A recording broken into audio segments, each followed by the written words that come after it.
Welcome to Blizzard Fire. We hope this video helps fire up your solution. In this video, I will explain how to make a milkshake thick. The secret to a truly thick milkshake starts with your ice cream.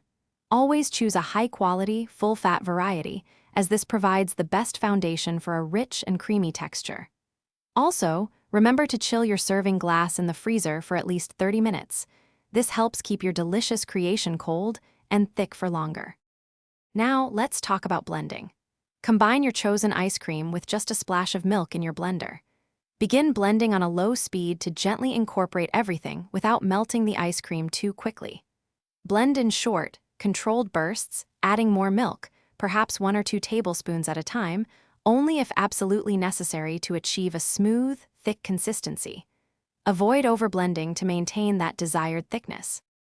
For an extra thick milkshake, consider adding a few secret ingredients. A half of a frozen banana can naturally boost thickness and add a lovely creaminess without diluting the flavor. For a truly professional level thickness, try adding just 1/4 of a teaspoon of xanthan gum.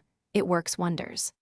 Also, a tablespoon of malt powder not only enhances the classic milkshake flavor, but also contributes to a richer, thicker texture.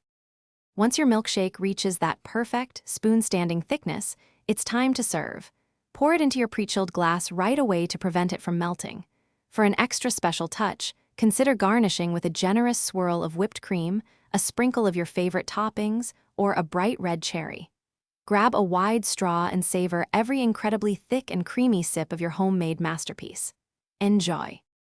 Thanks for watching. If you found this helpful, don't forget to like and subscribe.